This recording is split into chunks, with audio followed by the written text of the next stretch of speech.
I was on the register and I said to him, I would really love to do security. And he said to me, well, women can't do security. What was some of the first things that you really started learning as a business owner, not as a security officer?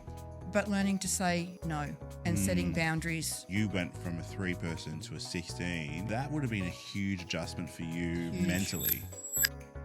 On this episode of the podcast, we have Gina from the Peen Regional Security. What I loved about this episode is I got to delve into how Gina started. She's in an industry that is so dominated by males, and being one of the first females in security back in the late 80s is really interesting to see where she's come from to where she is now with a very successful business in this local Penrith area. I certainly learned a lot about her, a lot about business, and I hope you enjoy this episode of the podcast. Well, Gina, thank you for joining me on my podcast today. Thank you. We met each other, I'd say half a year ago, probably. Yeah. You hired us to film some little snippets for your television debut on Channel 10. Channel 10, that's Channel right. 10. Yes. And that was a fun little shoot. That was so fun, and the fact that I'd never really met you before, so I sort of took you on a whim type thing, and reviews. As most people do. That's right. It's like, yeah, just get down here, and the fact that you were available, like there was so many ticks that I needed because it was like an urgent B-roll. Yeah. But and then meeting you and seeing your work was phenomenal, and just working with you was great. You know, Thank you. No problem. But I wanted to bring you on board this podcast because I think I'm going to get a lot out of you today. Ooh, As okay. in, like not so much like you're a very open book. Like, you know, I've talked to you a few times. A lot of people are like, Gina, you know, Gina is very open with what she wants to say, which that's a given that I'm going to get out of you. But I think I'm going to get a lot of nuggets from myself from you today, which I'm excited for. All right. So no pressure, right? The pressure's on. No pressure. So what I want to start with is I want to chat about like where you started. You know, obviously you are a female in a industry that's dominated by males. You're well known for being an award-winning service here in Western Sydney. So many people love working with you and love NRS. And obviously you've won a lot of awards. You're a speaker. But outside of that, I want to know how it all started. Where did Gina start in this kind of industry, and what kind of got you into it? Well, I was about 19 years old, and I was working in a hardware store at the time, and there was a fellow that used to come in every day in a security uniform, and he would buy tools. And I was on the register, and I said to him, you know, I would really love to do security. And he said to me, well, women can't do security. They don't hire women. And I said, really? So the next day I was looking at ads and I saw that a company was hiring security guards, so I applied. And it was a bit of a joke to them. I had 3 people interviewing me, and it was a real joke, and they were nudging each other. And I remember watching them, and they said, you know, this could be interesting. We'll put you on. And I got the job, and they said to me, look, women are very limited in what they can do. So I remember the very first job they put me on, and it was the AMP building in Circular Quay. And at the time, they had no women's uniforms, so they gave me a men's uniform because I'm led to believe there was only about 3 or 4 of us in the entire of New South Wales that were in security. Right. So, and I put the uniform on, and I remember my very first shift, I was standing at attention in the foyer, and my job was to log people in and out. And eventually, I ended up winning the Employee of the Month award. And the reason why was because I was always standing at attention. But what I failed to tell them was the pants that they had given me, because they were men's and I've got hips, were so tight I was terrified to sit down that I might split me pants. So Got you the award though. but it got me my first award. Your first award. My very first award that I've put up with the rest of them. Have you got a photo of you in that uniform? I actually not that particular uniform, but I do have a photo of me in a uniform, in a security uniform, and I had this massive 44 Magnum on me. You know, the really big one that Mel Gibson used to carry. One of those. So I do have some back then, but I remember I really wanted to grow and you know, and I remember every application that I put in to be promoted never got through.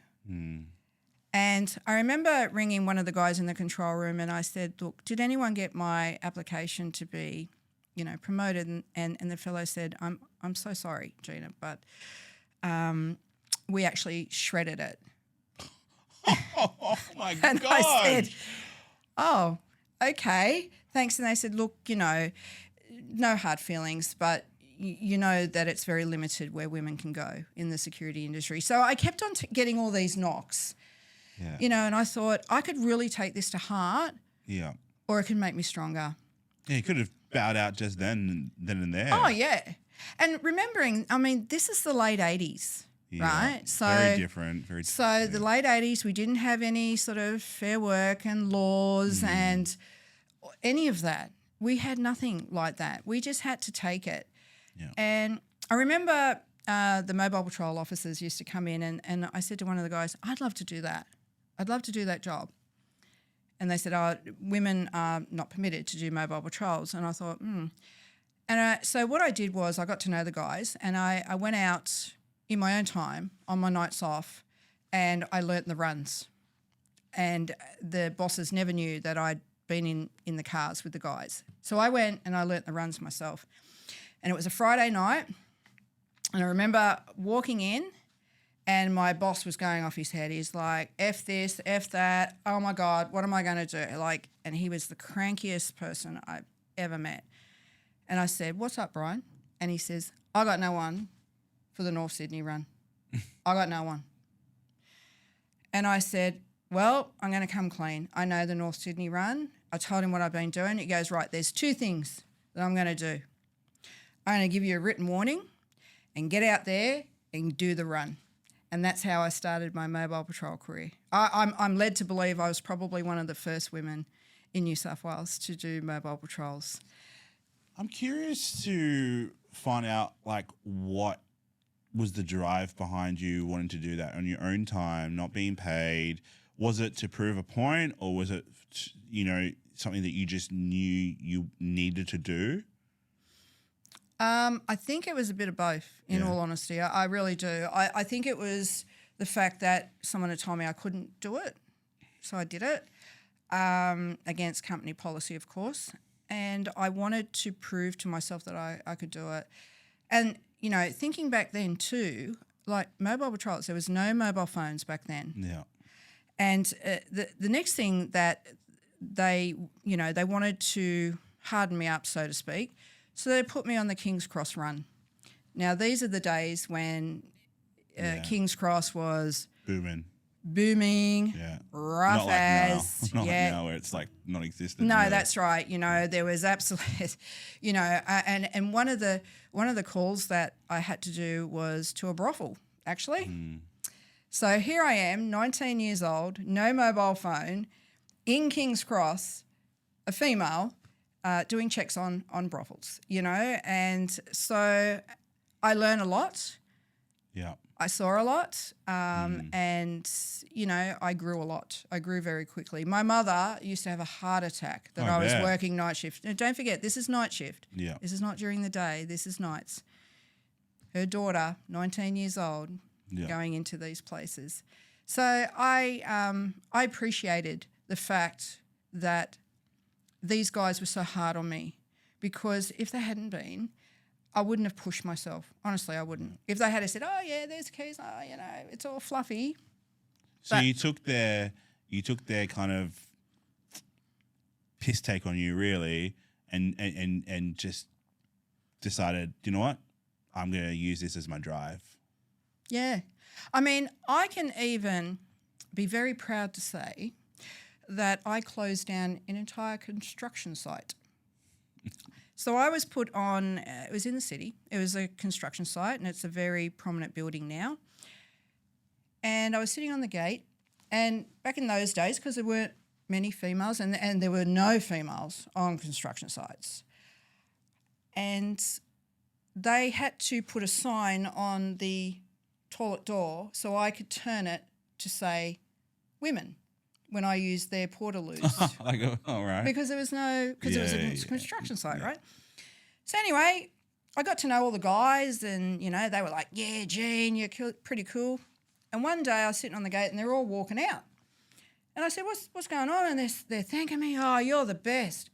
And just remember, late 80s, this is heavily unionised, heavily unionised. So they're saying, thanks, Jane, you're the best. We're going to the pub. We've got a paid day off. And I'm going, what's going on? Is someone called bomb threat? And they said, oh, no.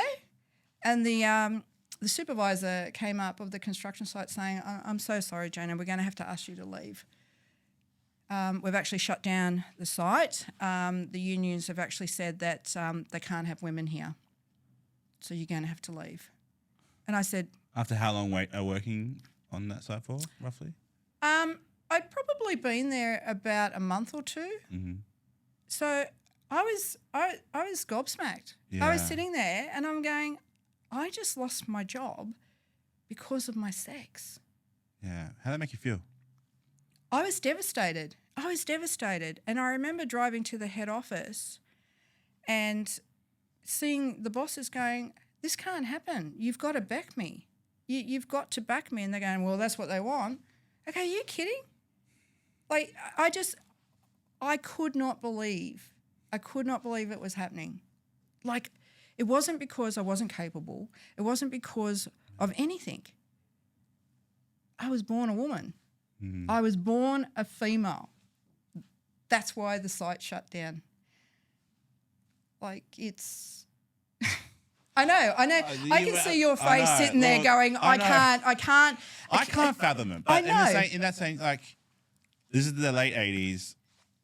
Disclosure, I was only born in the late 80s. So, like, for me, like, I grew up with... First of all, I grew up a lot more probably understanding than most because I grew up in the performing arts world. So, like, women, men, gay, straight, whatever, like, that was all just... Yeah. Like, for me, so when I hear stories of, like, women getting these type of stories, it just makes me go, I don't see how that... I know. I can see your face. I can see it. And it's really, me telling the story, I can see it going through your head going, this can't be possible. But, you got to remember that, this was a really male-dominated industry and people had these visions of for sure. Men could only do the job roles. Yeah, 100%. And it kind of gives me my next question is back to the supermarket. You're there in the supermarket. So it was a hardware store. Yeah. But you're on the till and you said to the security officer, I want to do that. But why? That's my question. Well, at school, I was always very different in regards to I was very tomboyish. Mm-hmm. So I wasn't really a girly girl. And I always had the vision that I'd either join the police or do something in authority, maybe the Army, the Air Force. So I always had that sort of mindset. So when I saw this guy, I saw it as a possible...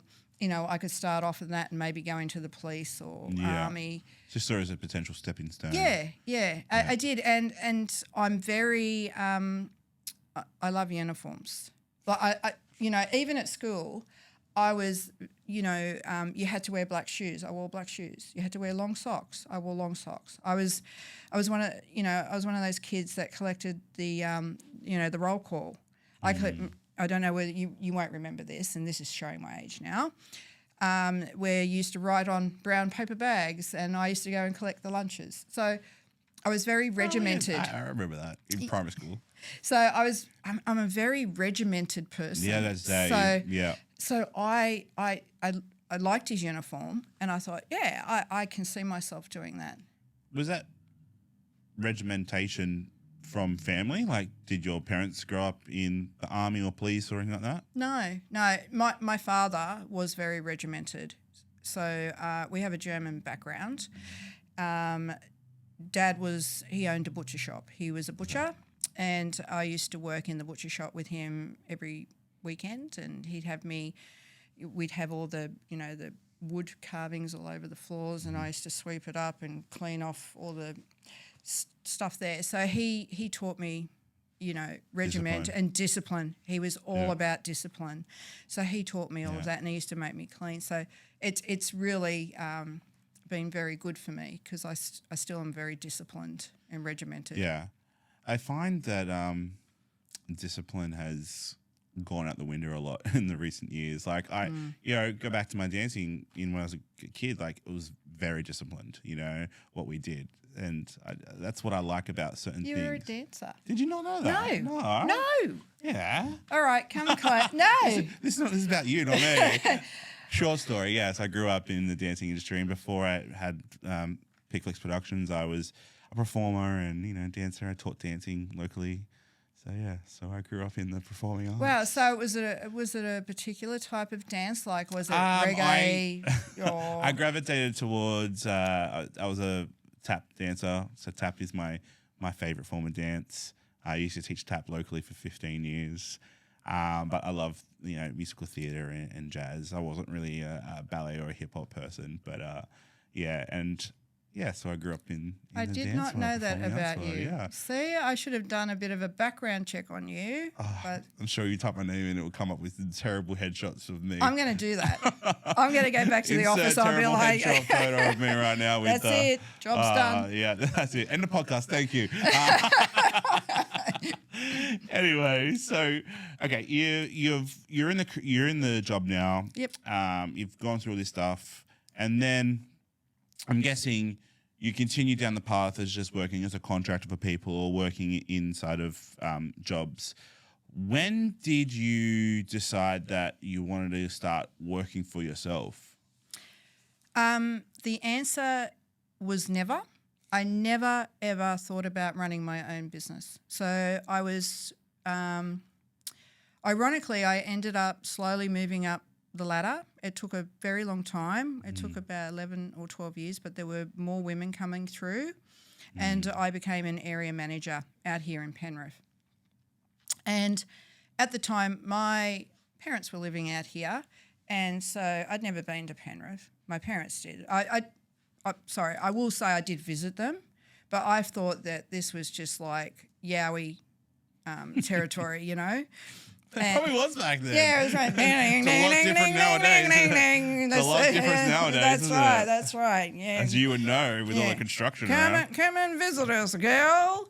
Yeah. So I became an area manager out here, and I did really, really well. And I grew the area for this particular security company. And I had people working in this area, like staff and stuff like that I managed. And it was 7 days before Christmas. And I remember I was on mobile patrols, and it came over the radio, Papa 1 to Papa 2, 3. And I thought, shit, what's the big boss doing out here? Has he come to visit me? Am I getting a promotion? Am I getting a pay rise? Oh, it's Christmas. I'm getting a bonus. Oh. So I pulled into this car park and I leaped out of the car, and here's this big boss, and he says, just letting you know, Gina, that we've decided that we're going to turn into a franchise. So we're franchising your run because it's making lots of money, and we're going to combine it with 5 different areas. So thank you very much. If you can hand your keys back at the end of the week, that would be so great. So basically, I was made redundant. Merry Christmas. Merry Christmas. 7 people were placed out of work. 7, 8 people. It's a couple of days before Christmas, and I thought, what am I going to do? What the hell am I going to do? I've got no money. I rent. I got a shit box for a car. So I remember... What year was this? This was 1998. So I went around and I got to know all the clients. So I went around and I put Christmas cards in all of their doors and slid them underneath. And I wrote in the Christmas card, "Thank you very much for, believing in me. Unfortunately, I have to leave." And I wrote my phone number down in the card and I placed them under all of the client doors. And there was a lady by the name of Helen Andrews, and she owns, her and Rex own Rex Andrews Transport, huge haulage company now. Like they transport aeroplanes and they're in Penrith. And she rang me up and she said, "What's going on?" I said, "Oh, well, I've been made redundant." She said, "Have you thought about starting your own security company?" I said, "Hey, I don't even know how to run a business. I've never done business training in my life." And she said, "Well, start your own company and I'll be your first client." Oh, great. So I went and registered my business name, Nepean Regional Security. She came on board. Phone call from all my Christmas cards. "We'll come on board. We'll come on board. We'll come on board." All these clients started coming on board, and there was Nepean Regional Security. And I remember I had an old Holden Chimera. It was a manual. And I remember going out, I used to try and drum up business all day, and then I'd do mobile patrols all night. And I remember in winter, this car would not start. So I used to have to, thankfully I lived on a hill, so I used to have to clutch start this car, right? I'd be like in second gear to try and get it going. And that's how I did mobile patrols. And then I started writing to other security companies saying, "Would you like me, security companies in town that possibly you may have had clients at here?" And then I said, "Would you like me to subcontract?" And one of the work sites that I got, they needed a security dog, and I couldn't afford a proper security dog. So I remember looking around, ringing around for a German Shepherd, and this company said to me, "Look, we've got this German Shepherd. He's really cheap, and, he's done a bit of security training." Well, I turned up. This dog had one ear down. He had a leg turned out. He was flea bitten. I said, "How much for him?" They said, $250 to take him. I said, "He's mine." So I started this job with this flea bitten security dog, and God bless Prince. He's not with us anymore, but he became my best friend. So, and that's how I started to grow NRS, Nepean Regional. And I would now back in these days, it was fax machine. I had one piece of paper and the yellow pages, and I used to dial the number, fax it through, dial another number, fax it through. That's how I used to build my business up. I used to just sit there for hours on end, 7, 8, 9, 10 hours, just dialing from the yellow pages and just faxing my details through to businesses. Wow. That is analog emailing if I've ever heard of it. Yeah, I know. Everyone, a lot of the younger generations now is like, "What? What's a fax machine?" I know what a fax machine is. I know you do, but I have spoken to many young ones. They're like, what's that? And what's a checkbook? So, I'm hearing all these stories, and you are one for creating opportunities, aren't you? That's really what I'm getting a sense from you, Gina, is you see an opportunity and you go for it. And you don't care what the outcome is. Hopefully you always seem to land on your feet with those type of opportunities. But tell me about what drives you to be that, I guess, so forward thinking in what you want. Simple as writing your number on a Christmas card. You could have just said thank you and then that's it. But you thought, no, I'm going to put my number there because who knows what's going to, subconsciously you probably were like, where would this lead? So what's your thought process when you just going for something? When I wrote my number in the Christmas card, there was no thought process at all that I was going to start a business. At that point, I never even thought about starting a business. I had no concept of admin. I couldn't even type, So the reason why I put the number in there is because I wanted people to call me so they could, ask what happened or why are you leaving us? And it wasn't until Helen said to me, why don't you start your own company? And I said to her, I don't even know how to register a business name. So she helped me out with all of that, and I paid the $55, I think it was back then. And I remember driving along the Great Western Highway. I'm thinking, what am I going to call this business? And I saw this big sign on the side of the Great Western Highway at the time, and it says, "Welcome to the Nepean region."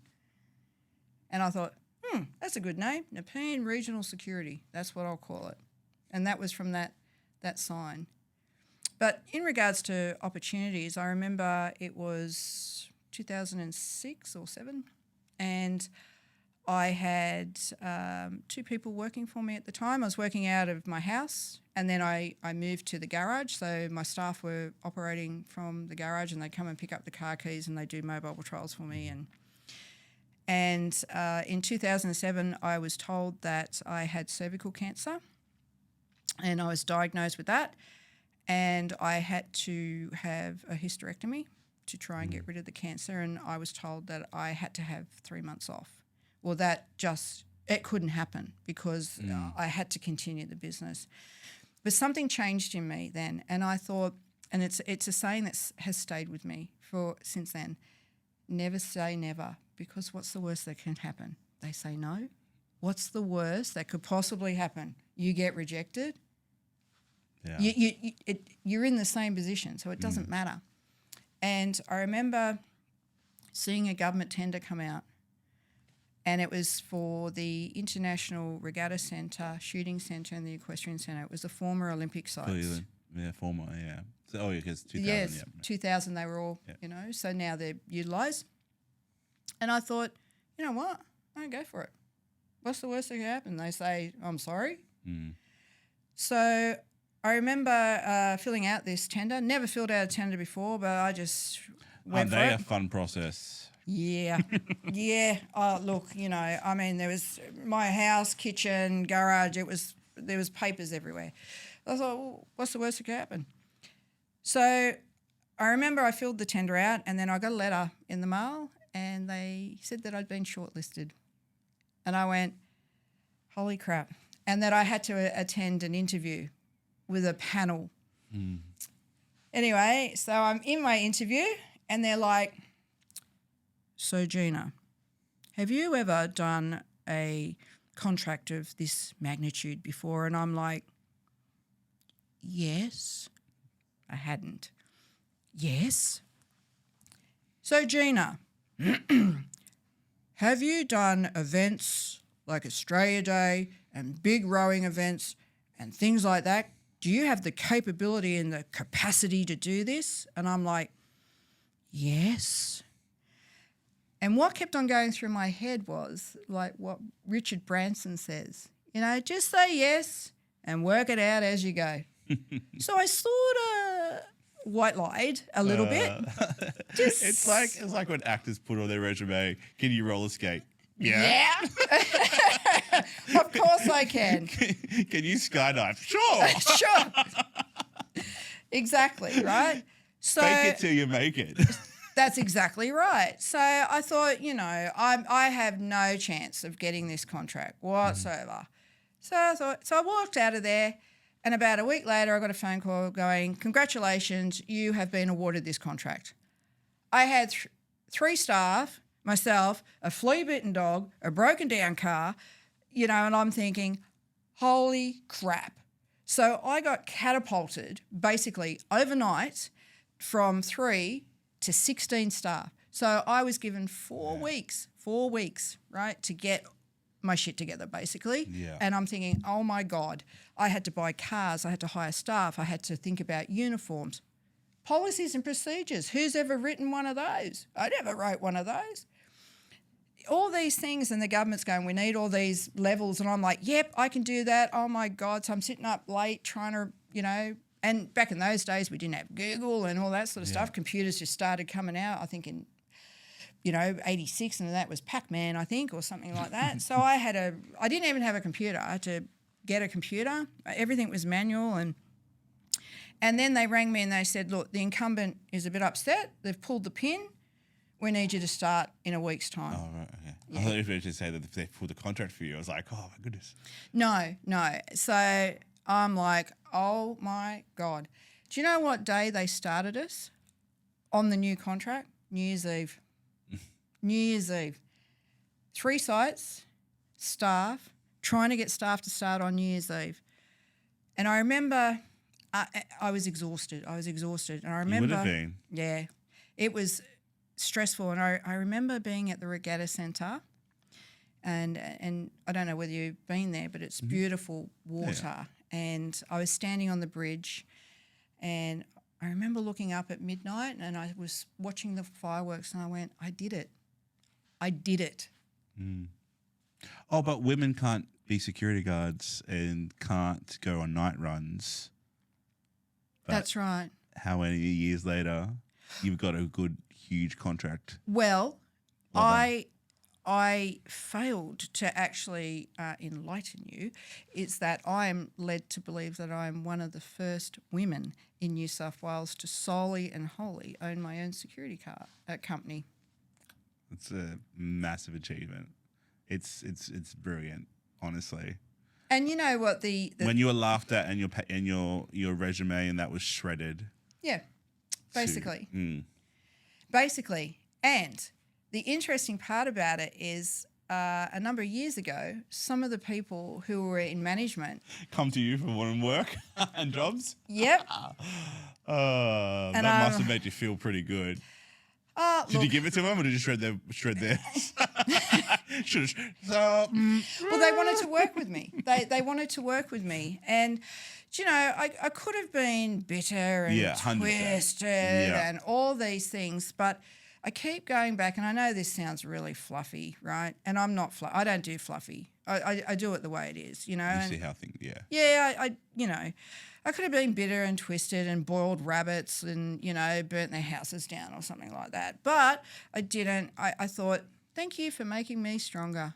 Thank you for giving me all of that all those years ago and making me stronger, because I could have turned out to be a fluffy and never done it. Yeah, you could have, you know, as we said earlier, you could have shut up shop and just went straight away when you were getting denied when you were just starting out. Yep. And yeah, it's one of those things where it's like, on hindsight and looking back, they really did, those nasty comments and those things that they did really propelled you into, you know, that point in your life, which is look, I'm not going to say it didn't hurt. Of course, I'm not going to say it didn't rattle my confidence, and I questioned myself, but I kept on going back to, it wasn't me.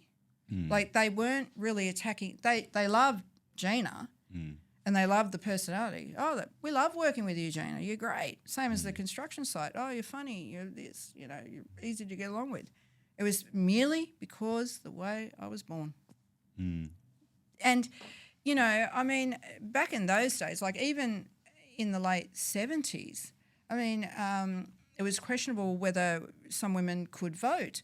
It was questionable whether, you know, women could have children out of wedlock. I mean, we're looking back in those days. I think that's still a thing right now. Well, you know, I mean, yeah. Some countries. Yeah, that's exactly right. But, you know, like it's not that long ago. The late 80s wasn't that long ago. So, I mean... It's right. Like, what? Well, I'm 35 this year. I was born in 88, so really well, that's when I started in security, 1988. Good year. It was a great year. So I maybe can thank you. That's you all might have right. had this. You may have manifested as you came out in your Gina, nappies. be a security officer. Yeah. Oh, hilarious. So you're now your business is rolling. You got this government contract. Yep. I want to know how you started off not knowing anything about business. So for yourself, what was some of the first things that you really started learning as a business owner, not as a security officer? And if you do something differently now, what would it be? Look, like I said, I had no idea about business whatsoever, and I had to, particularly having staff, I had to learn very, very quickly. You know, as you know, we're governed by HR laws, and that's something that I had to learn. And I suppose looking back, I wish I had learnt them a lot earlier, because some staff may not be as nice as other people, and they think that they're entitled to their rights, and and they have this perception that business owners are loaded and we've got lots of money, and apparently we're making lots and lots of money, and we've got a yacht sitting on the water somewhere. And can I come? Yeah, sure. Okay. Yeah. And high rise. So they think we have all of this stuff, and they think that they're entitled to some of that. So I think looking back, learning HR laws a lot earlier and making sure that I implemented that earlier. And a lot of businesses, when they're small, if they've only got 2 or 3 or 4 employees, think that they're infallible, but you're not. Any time or day, an employee could turn for any reason. And I'm not saying all people are like that, but some are. So I wish I had protected myself a lot earlier. I wish I had insurances in place, because I was a small business. Do I need insurance? Maybe not. And of course, I used to try and reduce costs, and, do I really need insurance? Will it really happen? No, it won't. So looking back through what's happened to me over the 26 years I've been running this business, I just wish I had started documenting things a lot earlier. And I do say that to people, regardless whether you've got 1 employee, 10, 47 like I have now, always protect yourself. Always, I'm absolutely overinsured, and I pretty much will have a policy for for making a cup of coffee now in my business. Just, I always say to people, just really cover yourself, and particularly this time and day where people are feeling a lot more entitled now, and the younger generation are feeling very entitled. They've got a totally different mindset now, and, some people will take their employer on, and you just got to, and people can lose their houses over it. So just make sure that, I wish I had knew back then what I know now. Yeah, 100%. And it's not easy being a business owner. Like you said, people think it's like this magical realm of business owners being well off, or it's easy. And I'm not saying that there's not business owners out there that have all that and it is easy. But for when we're talking small, medium-sized businesses like yourself and me, it is hard. It is really hard to make sure that you are being the best business owner you possibly can be for any staff, your clients, but also for yourself. I find it really hard sometimes being a business owner, and I get into these mindsets sometimes where, I get a little bit depressed about certain things. Oh, 100%. So do I. I mean, I get up some mornings and I go, why? Yeah. I could go and work for someone. But another thing I wish I had done earlier, which I know when businesses are starting out, and small business, and you see this all the time, and maybe this may be happening to you too, I don't know, but learning to say no and setting boundaries early. Oh, that's really hard. I find that really hard myself, because every industry, competes on price. That's no matter what, right? But because I'm in a creative industry, I feel like it's harder to really value what we do in a monetary to people, and then understanding that, because they don't get a physical product from me, right? It's not a tangible thing that they can hold in their hand, where they can see, this is worth this, or I can sell this for this, or whatever it is. It's something that is going to give them obviously exposure and whatever, but it's harder to really give them the value of, this is what we do versus what these people might do. And it's really hard. And that sometimes really gets me in a bit of a mind, and, me saying no to people when it comes down to lower prices has been something that I've really had to really learn over, especially the last 3 years when I've been moving into this corporate business world. It's been a big learning curve to say no to, can you do this for free? We'll give you this exposure, or, you know what I mean? Like, it's really hard. How do you deal with something like that, where, people might think security is only worth this. Yes. But you have lots of overheads. So how do you deal with, giving your worth to people? So we have the Security Industry Award, and because these guys and girls are working what they consider unfriendly hours, night shift, Saturday, Sunday, Christmas, Easter, they've got to be remunerated correctly. Yeah, and I'm the same as you. I mean, look, I've only just started. Now, this is 26 years. I've only just started saying, no, I actually don't want that job now. Yeah. But in the beginning, when you first started, I was saying, to say no. I'm telling you, I feel sick. Yeah. I feel sick. There's a contract that's chasing me at the moment, and yesterday I'm actually saying to her, I'm so sorry, but I don't want to do it. And this is a huge contract. And she said, I don't care. I'm not going away. I'm not going away. I'm going to hound you until you say yes. And I just really don't want it. I don't want to deal with the amount of personnel that she wants to put into this contract. But in the beginning, I said yes to everything. But you have to. In the beginning, you can't start your business and in 5 minutes be going, no, I know my worth. They're going to go, oh, 100%. This dude's high maintenance. Yeah. So I think, just there's a point hard. in business where you are saying all those yes because you want to get your exposure, Absolutely. your worth of what you can do on paper or whatever it may be.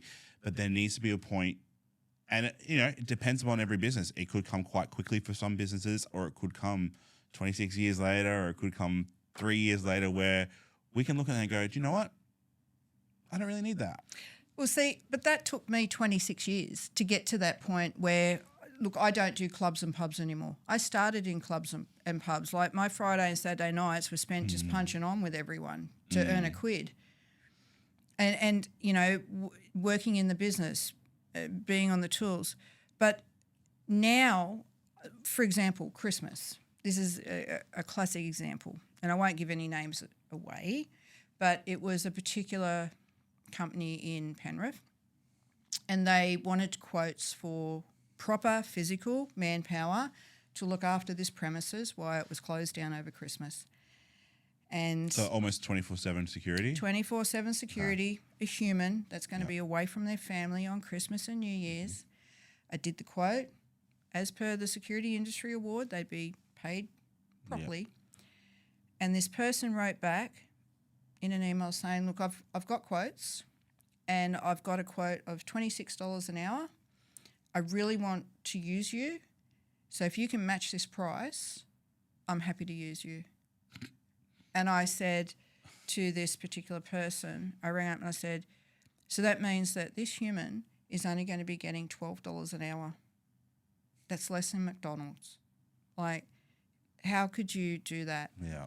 I mean, it's almost like human bloody slavery, really, isn't it? Yeah. It's like, we really like you, but we don't want to pay for you. Well, they can't. The problem, I suppose, with security is we're a presence, and I basically sell humans to make money, right? Legally, by the way, just letting you know, legally. So my business is manpower, right? So they're seeing a presence and they want the presence. So they're seeing this guard sitting in their car or on a chair, and they're saying, can you tell me what we're paying for? Or we're seeing this guard just walking around. It comes back to what I said, like, I don't have a tangible physical thing. Though you have a physical right. body, they're not really doing much of that to people. In mind, they're just watching something. That's right. So for you, I mean, what's your point of difference? Why are they engaging in you and not ABC media? Yeah, sure. So you have to have this point of difference. And every business has to have a point of difference. You've got competitors. I've got competitors. Yeah. I've got to have a point of difference. Mine has to be the manpower I supply, the policies, the management behind it. But for you, people are engaging you, like I did, with, in faith that you're going to, and these days there's reviews and stuff like that. Look, to be honest, I look at reviews and I think, okay, how can this business have 500 great reviews and one bad one. But some people look at the reviews and go, oh, they've got one bad review, we're not going to use them. So, you know that you're going to have a point of difference. You're at the stage, I would suspect, that you know your worth, but you also got to be competitive as well. Yeah. And I always say to people to pick your targets. And when I say that with, say, money, pick your targets. For example, Woolies may ring you and say, we want you to do a B-roll for our commercial. I'm not saying money gouge, but you know that Woolies could probably afford to pay a little bit more than Joe's fruit shop. Oh, yeah, 100%. So to speak. So, you know. There's tiers. Just like you, I'm sure. There's tiers, but I'm continuously going to these, summits and panels, and you see some of these people going, know your worth, know your worth. You know, this seems to be, like the word woke, know your worth. Yes, know your worth. Don't undersell yourself, but also don't price yourself out to the point where you're high maintenance and no one wants to deal with you either, So it's definitely a hard line to ride, but if you can find it, and there's so many people out there that I'm competing with that I know are a lot cheaper than me, and they get a lot more work. But I'm also at the point too where I don't want to be working as much as they're working to make the money that I want to make. Yes. Right. Yes. So it's a lot different in that sense. Like they might have to do, 20 jobs a week to get the money they want, where I might be able to have to do 2 or 3. Do you know what I mean? So it's a lot different. Yeah. And I think it's interesting that you talk about the level of work because, owning a business, I mean, people think that we have flexibility, we have work-life balance. I mean, last night, for example, I was still up at 2, 3 o'clock in the morning. Yeah. Just trying to get work done, just trying to prepare for today. And then I had everything all planned out. And, of course, there's a spanner in the works this morning, And some clients only think that you work only for them. Oh my goodness. Yes, I actually had a Zoom this morning. I actually had to say to this particular client, I hope you realise that I've actually got about 1,600 clients that are just as demanding as you. So yes, I get it. Trust me. And these, I don't know about you, but some days I wake up and I've got 500 emails sitting in my inbox some days, and they're all action items, and they're saying, did you get my email? Did you? And I'm thinking to myself, these people. I deal mainly with government. 85% of my business is now government. Yeah. And which has its pros and cons. Oh, yes, it does. It has its pros and cons, and they can be very demanding little creatures. And so they'll have this idea and they'll just email it out. Yeah. And they don't have this. I emailed you this idea, and thank you for finding my email in your 500. Thank you. It's probably a slow day. I think you probably. No, thank you. I was really happy actually I'm like, oh yes, I'll read his email and I'll follow that one, so thank you very much for the opportunity. I was so happy. It comes down to like relationship building, right? Like your business has been built on relationship building. Yes, but I have taken a number of chances too. Mm-hmm. I mean, remember, never say never. What's the worst? They say no. Mm-hmm. So, I mean, for example, like in a really nice way. I'm going to say this in a nice way. Don't be offended, anyone.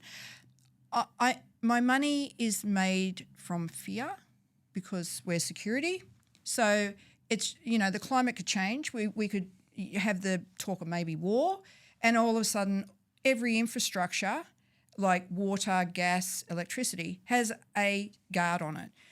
So, and, tragedy, we put guards on house fires. We put guards on building fires to protect the asset. Yeah. So, I've done things like read newspapers and seen that this particular premises had a fire. So I ring them and I go, do you need security? And they go, yes, we actually do. So off chance, the airport contract, So I started out at the airport when it was still Badgerys Creek. This it was is the new airport, by the way, in Western Sydney. Yep, the second airport, or Western Sydney Airport. I started out there when it was Badgerys Creek, when it was a city. And I found out basically who was the real estate agent that had been buying it up, and I rang him. I said, have you got security for this? Because I know that it's just been approved for the Western Sydney Airport. And they said, no. I said, well, here I am. They said, great, when can you start? I just rang them out of the blue. And you know, and it was the same. You make your own opportunities, Gina. That's this whole chat has been me hearing you say that you are making your own opportunities. I want to be a security officer. I'm going to go do the runs. I'm going to put my number on this card. I'm going to call these people. You're an opportunity maker. Yeah, and look, there's a difference between just making a phone call and the cold calling. You know, the phone. Yeah. See, the thing is, like, cold calling nowadays is so hard. It's Yes. so hard because we're now in a world where we all get, hey, do you need solar? Do you need insurance? Like I get Electricity. multiple phone calls a day Me from too. companies on cold calling. So nowadays, and I find that when we call potential people that we want to work with, it's straight away, it's a no, it's a negative or no answer, because that cold calling world is so dominated by numbers that we don't want to hear from. Yeah, so look, you know, back then there wasn't as much cold calling, so of course they took my phone calls, and it was a subject that they were interested in. Yeah. They didn't have security, and here I am. I'm on a platter. They don't have to look around for me.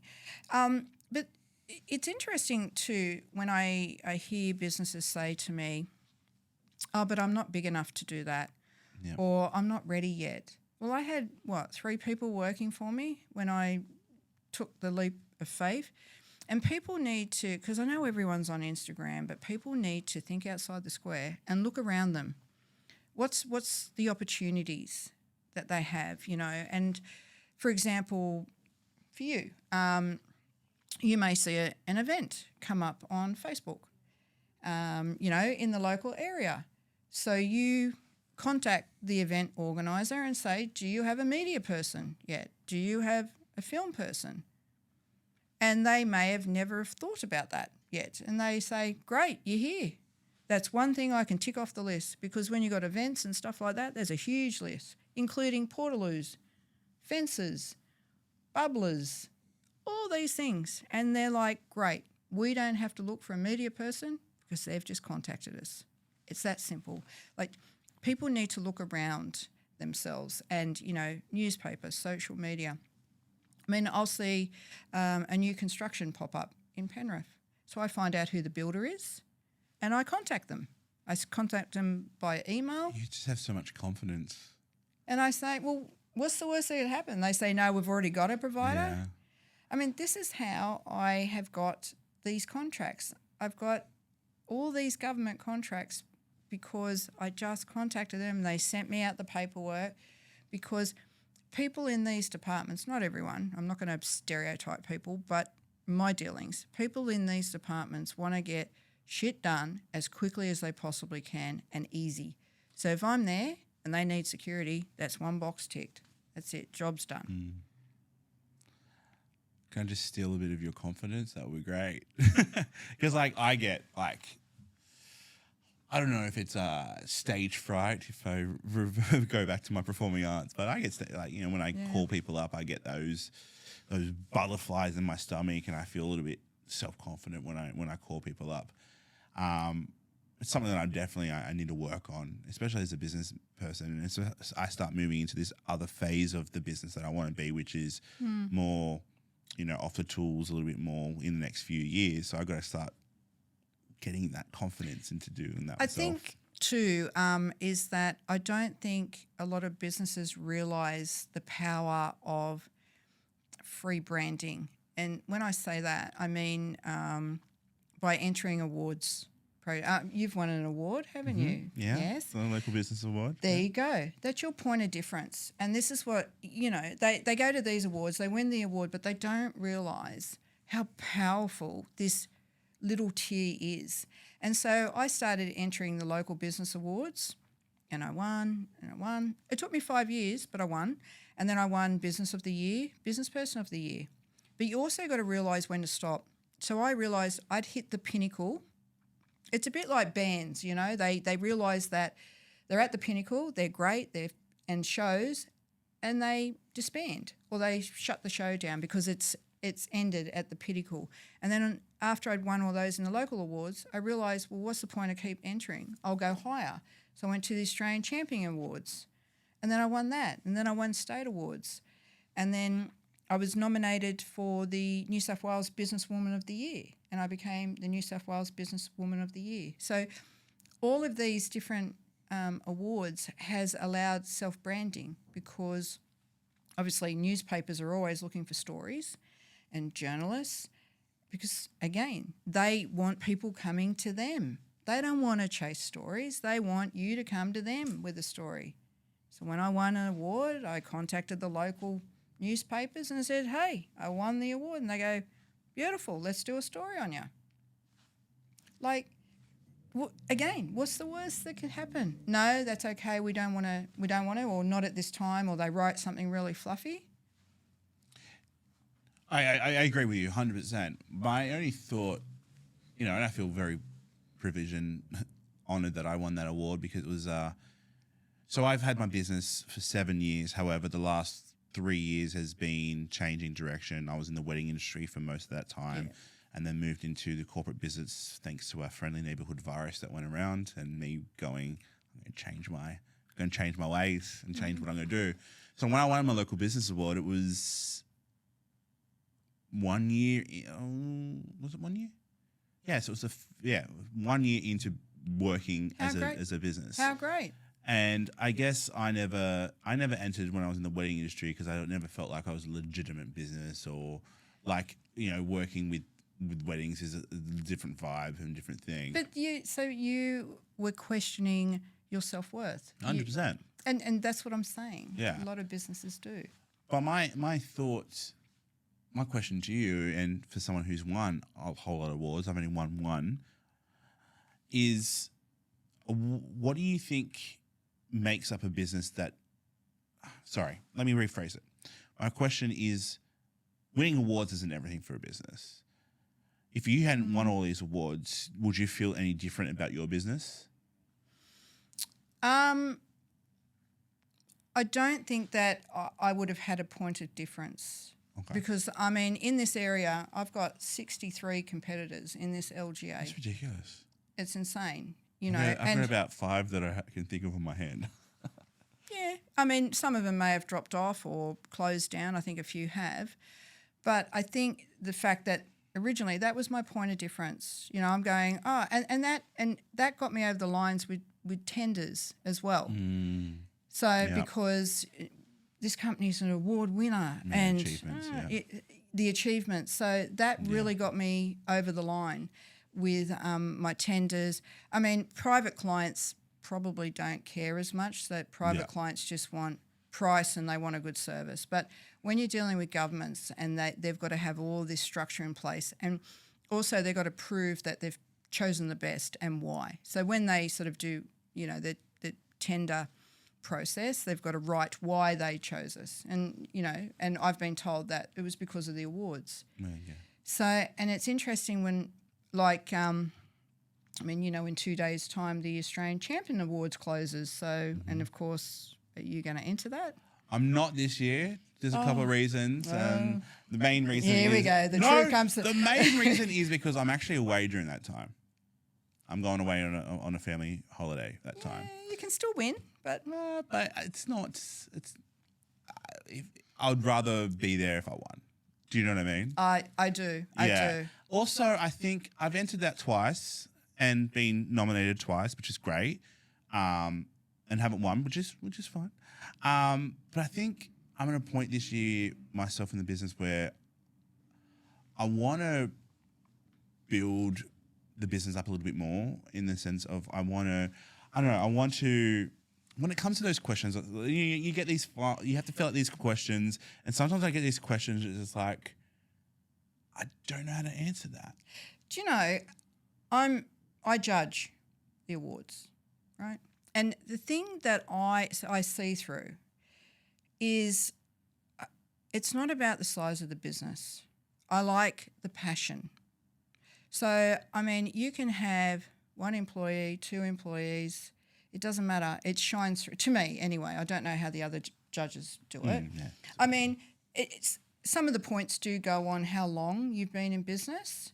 That's the first question for us. We get sort of all these questions that we've got to go through, and we've got to do a point system when we're judging. But you know, I like to put businesses through that show the passion and the growth and the initiative, and that's what I look at in the answers, not the fact that the textbook answers. You know, Oh, for sure. And I think one of the probably main reasons why I probably won my local business award was not just because obviously I provided good service, but I guess I had a good story at that time too, because like I changed and I moved and I grew as a business. Exactly. So that's a big exactly. difference. So I think where I want to be moving forward is I want to see if I can, you know, continue that path of growing and changing and developing as a business.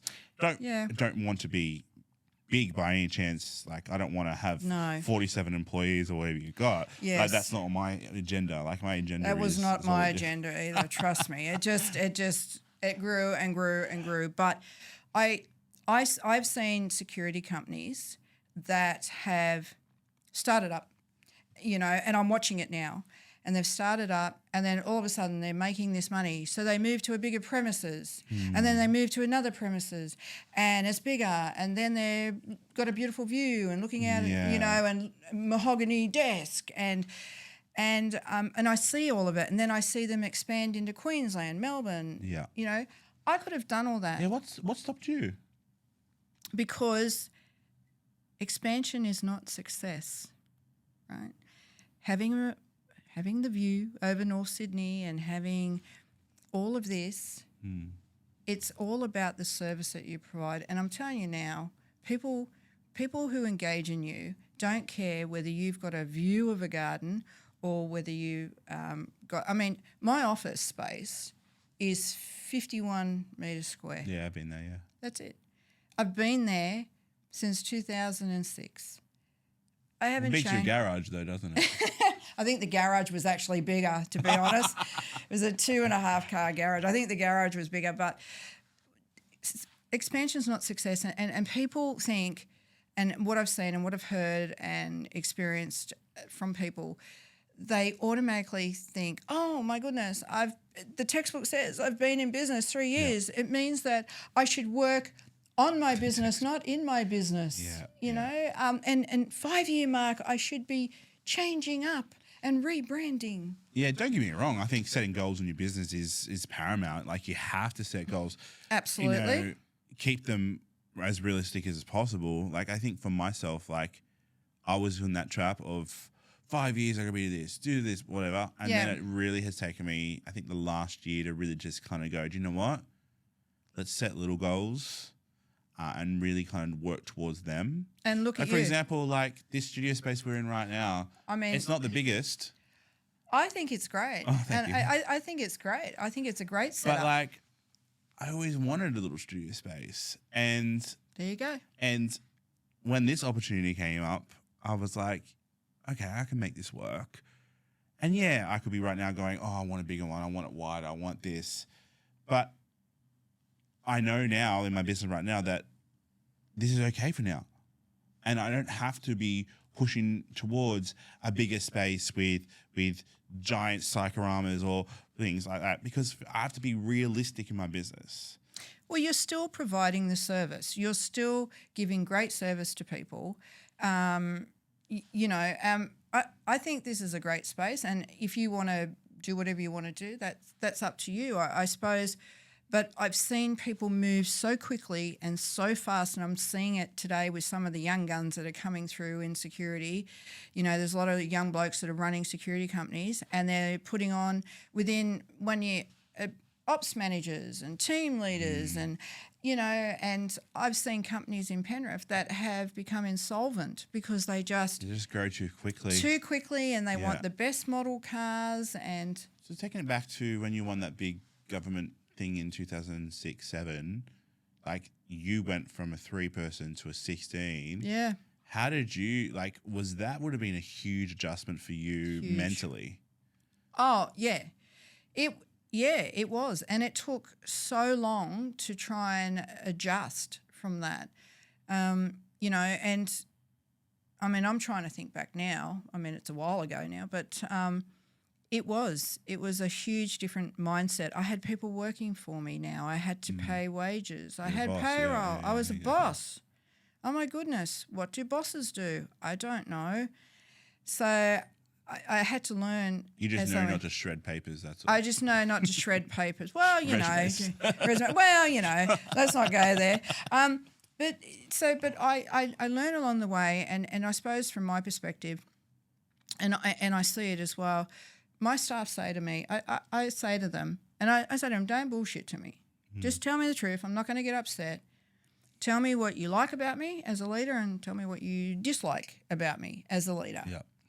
And they say to me, we love the fact that you work with us, you're on the tools, you do the hard yards with us, you're hands-on, you're sloshing through the mud on a rainy day at an event and you're standing in the hot sun. You're not barking out orders from a desk or, you know. The thing Which that... you could be. You could be. You've had your business for so long. You could not... You don't have to be on the tools. No, but I believe that you should lead by example. And this is where it goes back to, I suppose, the discipline because, look, an army sergeant will call their troops out of the trenches first, won't they, really? But the troops are always looking at their leader for leadership and the thing that they've said... Yeah, lead by example. Lead by example. And the thing that the staff have said that they really, really like about the business is people love structure.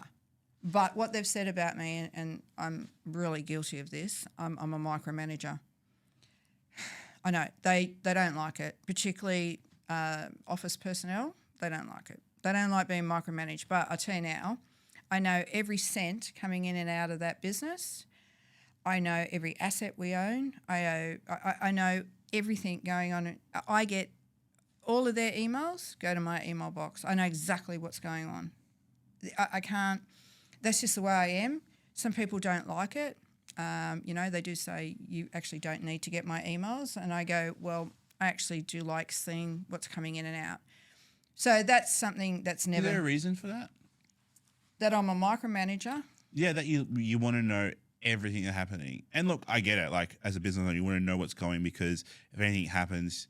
And I had this conversation with, you know, another guest on the podcast where we talked about that, you know, if a mistake is made, we can't just shift that blame onto other people, even if it was theirs. Like, as a business owner, we've got to take on that responsibility and say, yes, that got stuffed up by us. Let's rectify that. Is that maybe the reason why you so want to know everything? I think what it is that because I've seen... I deal with other security companies, like I could use subcontractor services, and I'll deal with the operations manager. And the service can be atrocious, you know, and I'll go to the business owner and go, so-and-so, you know, is not doing you a service. And he's like, oh, I didn't even know that they were doing that. Well, how could you not know? So I think what it is for me that I've seen it. You know, obviously, if I had 250 people working for me or something, I mean, I'd burn out. Yeah. And in all honesty, I have, you know, suffered a lot of burnout because of the hours I do, the micromanaging, hands-on, tools-on. So it is at my own detriment, and I need to learn how to relax a little. Where it doesn't matter if you've been in this industry, you know, I've been a business owner for... How long now? 26. 26 years or 7 years. We're always still constantly learning. And I think that is really important, whether you are someone that learns through books or going to seminars or like we're doing right now, we're just chatting. And I'm learning from you from chatting and hopefully vice versa. You never know. I think if you ever get as a business owner where you think you know everything, maybe it's time to set up shop. Do you know what I mean? Because... Well, you do get bosses like that, you know, where the business owner really doesn't want to hear from their staff, or they don't want to have feedback how to better their business. You get people like that. And I think, you know, we don't always like criticism, but I always ask people for real feedback. I don't want it fluffed up. I don't want the bullshit. Just tell me how I did, how I can better myself.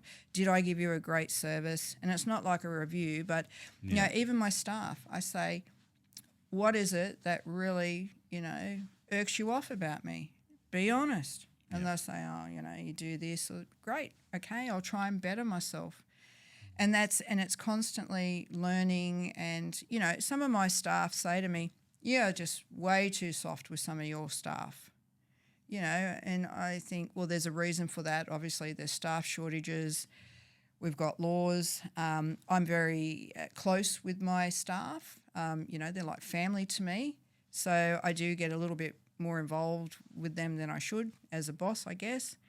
So I do go a little bit soft. And I've had that feedback, you know. So, I mean, it's always learning. And we're, you know, but I see it out there and I try and give advice to people sometimes, but some people just don't want it. Yeah.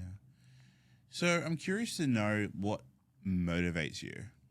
You know, obviously today just in general. It doesn't even have to be business. Like, what motivates you in achieving things in life or business? Like, look, you know, each year it varies. I mean, I can honestly say that I'm a 24/7. 365-day-a-year business. Like I'm open Christmas Day. I don't get a break. We don't get a break. So I'm a lot older now, and I'm no spring chicken. But so motivation for me is a lot harder, really hard. So I've got to get up and just have an idea of what I'm doing, why I'm doing it. I usually say, why are you doing this? Some days I say, why are you doing it? Why are you doing this? So it's... We all have those days. Oh, yeah. I think I get up more these days now and say it, going, oh, God, why am I doing this? What shit's going to hit the fan today? So it's very difficult. So I really have to be in the right mindset, and I really, really got to try and stay positive. And it's not about... you know, journaling and doing positive affirmations, and I'm not bagging. I'm not bagging people for that. Yeah, I'm not bagging people for that, but it's not my jam. So, you know, I don't. That's a really hard question. I don't know. It's fine. I don't know. I don't know the answer. Like, it doesn't have to have a real philosophical answer. I guess for me, my motivation is just my family, like my kids, and providing for them. And your why. Yeah, exactly. That's your why? Yeah. And the fact that, you know, and I've said this on the podcast before, where like if I have to take a day off because of something's happened in my family or I need to be there for my kids, I can.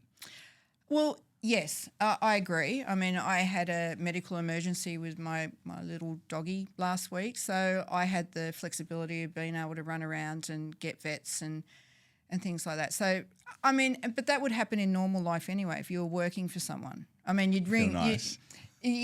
That's right. You just ring in the boss and say, you know, I mean, the boss would probably be a bit pissed at you, but it is what it is and this day and age. But I think, you're right. I'm glad you said that. I think for me, as I'm getting older now, I think I want to, I'm obviously need to start thinking about retirement and possibly my exit plan now. Yeah. And they say from the day you open your doors, you know, this is another thing. They say, oh, you need to start thinking about your exit plan. Like, you've just started. Why the hell are you thinking about an exit plan? You know? So that's what I'm looking at now, financial freedom. Possibly what I can do with the business. Can I sell it? Am I going to let it die with me? So all these questions are going through my mind now, and I'm telling you, it is extremely hard to work out, you know, what you are going to do in the future. Am I going to continue? Does it scare you? Oh, it terrifies me. Yeah. Absolutely. I'm terrified. you know, and sometimes I think I want a different path. I don't want to do this. I don't want to manage 47 people. I mean, you try and manage 47 different personalities on a daily basis. Like, I'm the salesperson. I'm HR, and you just think, come on, people, let's just get it done. But the personalities and because I'm so close to my staff, I know them. I know their family. I know their children. I know their dogs' names. It's quite draining for me. So, you know, not only do I have my business, I have my family that I've got to look after, but I have my other family who are my staff to look after and make sure they're nurtured and happy. And it's very draining. Yeah. Have I put you off running a business yet? No, but the thing is, this is a real story about business owners, right? Like, we all go through ups and downs. We all go through days where, like, you know, when you won that, you know, that government tender, like, amazing, awesome. But now you're in a different phase in your life and in your business. Yeah. And I think it's really important to hear those phases. Like, I'm still young in my business. You're potentially looking at what the next chapter of your business. And I think it's really important for people out there to know that depending upon where you are in your business, things will shift and change, and your mindset will have to flick to that next thing. Look, this is my baby, right?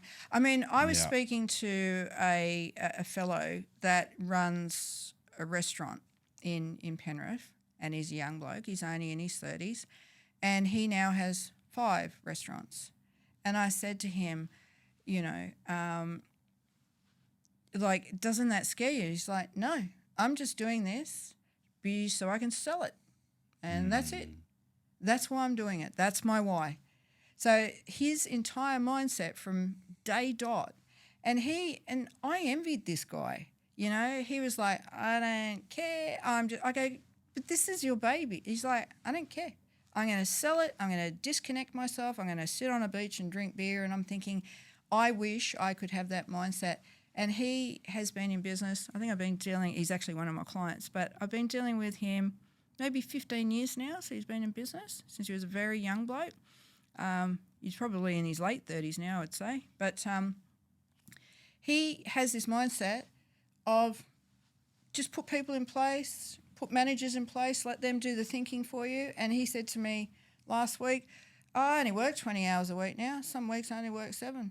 I don't care. They let the managers deal with it. And I think, God, how can you do that? Wouldn't that be magical? Wouldn't it? How? Yeah. You know, but the thing is, some industries can do that. Yeah. You know, it's all industry driven.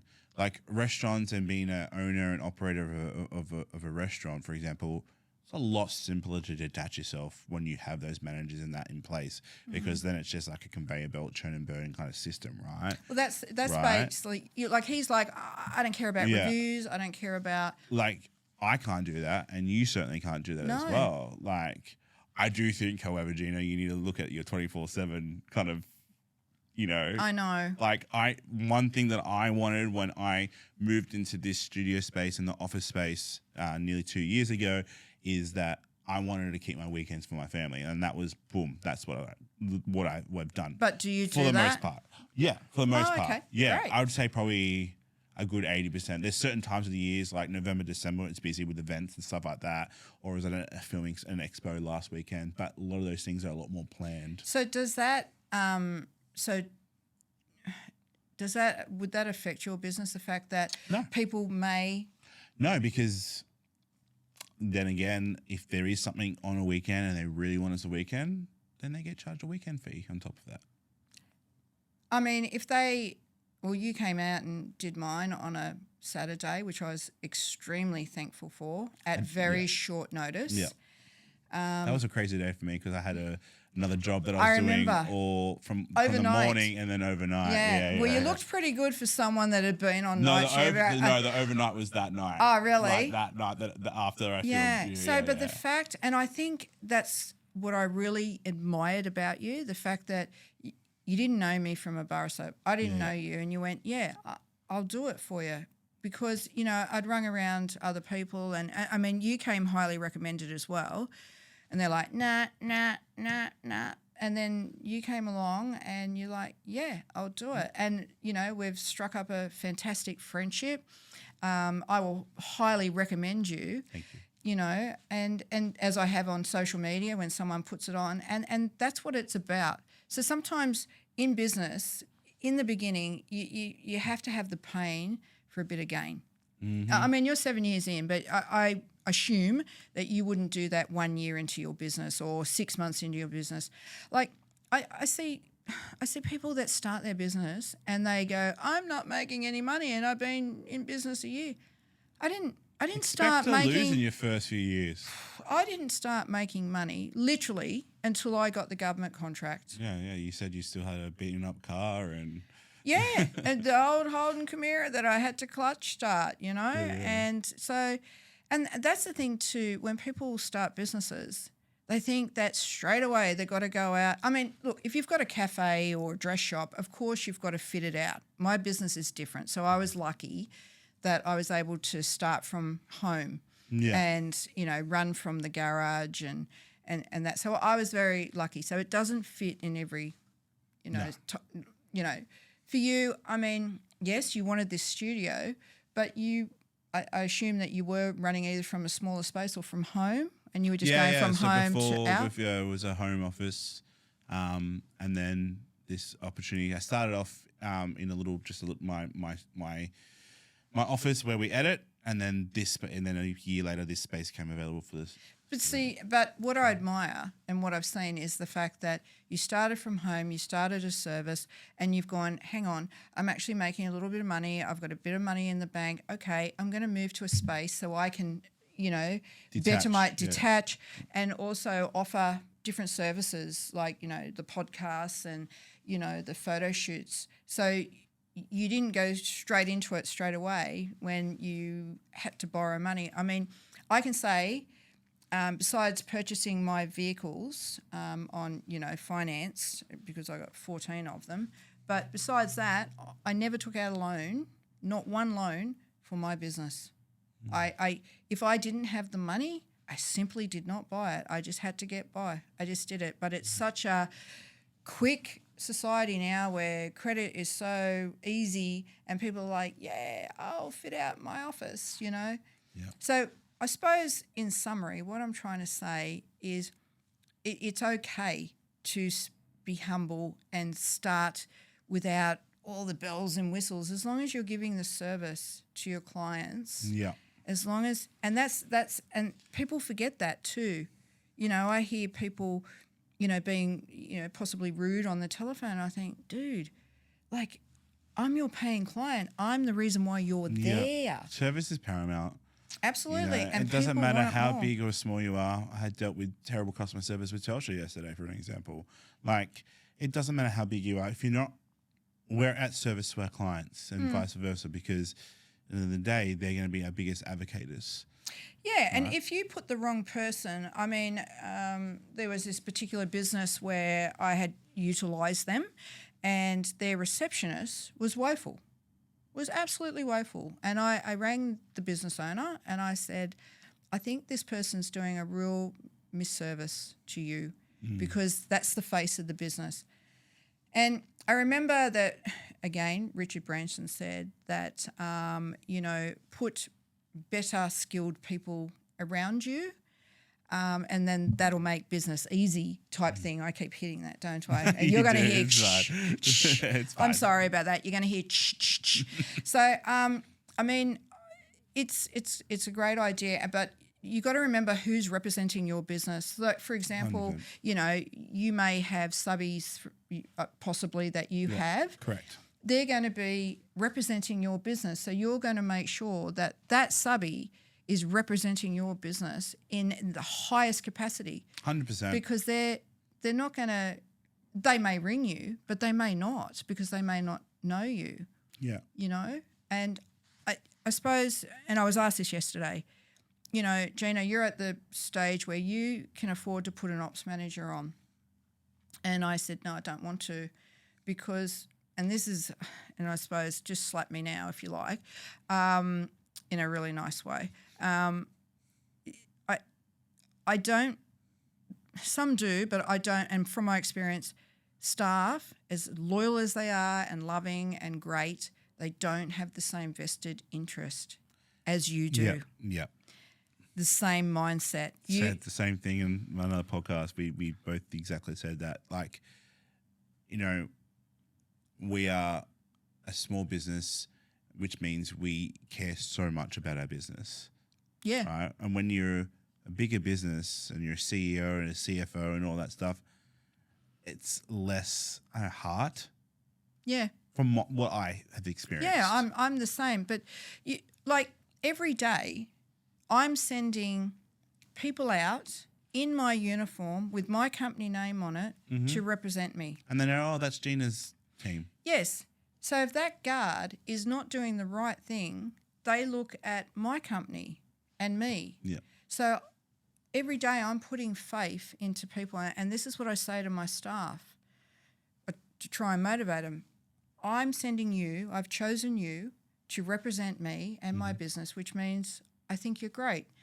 And you're also looking after $1 billion infrastructure, such as Western Sydney Airport, government sites, millions and millions of dollars. And that's what I say to my staff. I'll send them messages of, you know, don't forget, this is what you're doing. I have faith in you that you're going to represent me in a professional light. Now, that's either going to stick with them or they're going to say, we don't give a shit, we just want our pay packet. And yes, there's people out there. You know, I'm very blessed with a lot of my staff. People with that many staff sometimes aren't that blessed. Yeah. But I'm very thankful. I mean, I've had people that have been with me 26 years. I mean, one just retired last week. I saw that. He's been with me 26 years. I mean, I've got guys working for me that are in their 70s. They're great. They're fantastic. They have ethics. They have morals. They have work standards. You know, I don't hear from them. They don't complain. They trudge on, you know. And then you get other people and you think, Jesus, can your name just not pop up for one day, you know? So that's another thing. Don't forget, growing your business means that you're going to need more staff, and you need to think about whether you want that. Yeah. Like, is that because dealing with manpower, and I'm sure if this person actually sees this podcast, they're going to know who they are. And she said to me, and you know her very well too, she said to me many years ago when I engaged in her business, and I still do, I said, don't get staff. Do not get staff. And we had a conversation about a week ago, and I said, what did I tell you? And she said, oh, I know. Oh, my God, you know, because she grew and got staff and has been burnt. I mean, I could write a book on it. I could write a book. And I don't know whether I'm going to call it Jaded Beyond Repair, but I had one of my little fellows, this is so funny, he's a young bloke, and I remember saying to him, you lost the hubcap on the car, and he said, boss, what's a hubcap?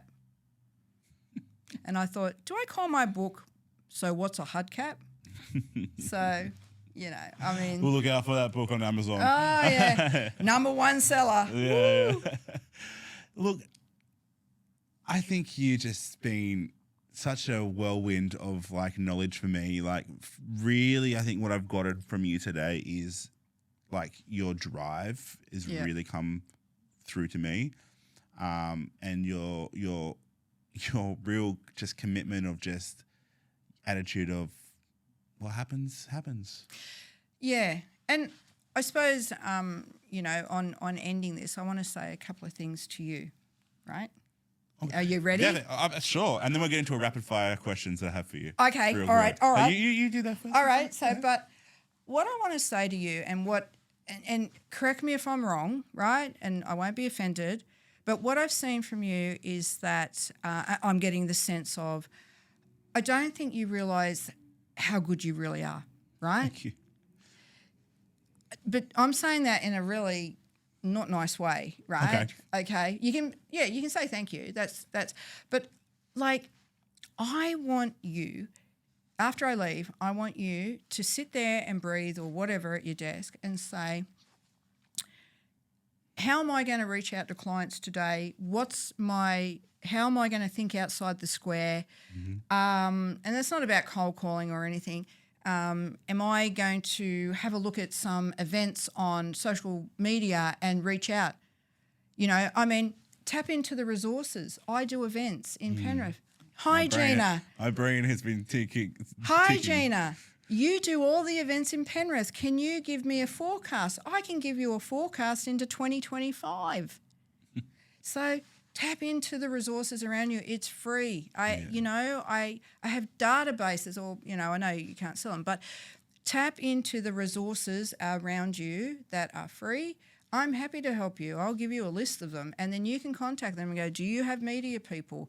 I've got an event starting next month that goes 8 days. It's a massive event, Do they have a media person? I haven't seen them on the list yet, and I've got the paperwork. It's the last of their problems, but pre-plan ahead. So I love that. I want you to get that confidence. Your business is ready to enter business awards. You are ready for that. You are ready to go for tenders, and the government departments now are contracting out all of their media services because they don't want staff internally to have to pay 12.5% super and stuff. They don't want that. They want external contractors that they can turn on and off like a tap. Yeah. And that's your point of difference. You need to start thinking outside the square and believing in yourself, because I'm very picky. Just be aware of that. You didn't pick up on that, I'm sure. But I'm very picky of who I choose for services. And yes, I was quite nervous about engaging you because I was going on Channel 10. You are either going to F this up or you're going to do a great job. And I had the PR department of Channel 10 saying, that's a bloody good B-roll that you did.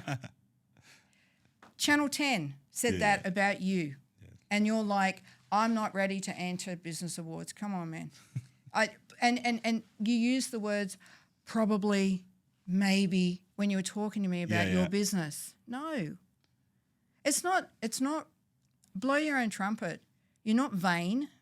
You just know you're good at the shit that you do. So do it. Yeah.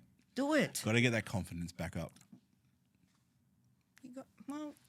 You do have it. When you're out there, when I saw you, do this, you were like, yeah. And I'm like... Exactly. That's what I do behind the camera. I'm like, you're like, move over here, Gina, move over there. Your confidence when you are out in the field was phenomenal. And I thought, this guy knows his shit, I'll go out that gate. No, stand there. No, there's too many shadows. You knew your stuff. You have the confidence. Let's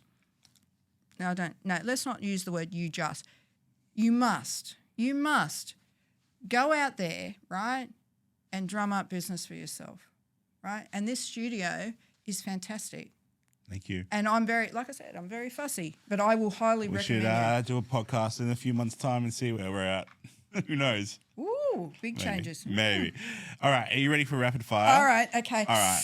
Now, everyone that sits in your chair gets the exact same questions. Sometimes I might add another one or two in there. Just depends on how I feel. But here we go. All right. Favorite movie? Oh, When Harry Met Sally. Ooh. Yeah, the rom-com. The rom-com. Remember that? Yes. Remember that part? Yep, okay. I do. Okay. Favorite musical artist? Prince. I know he's not around anymore. Line. Yeah. Also, a banging Super Bowl performance. Oh, yeah. Yeah. In the rain, too, at the Super Bowl performance that he did. Yeah. Okay.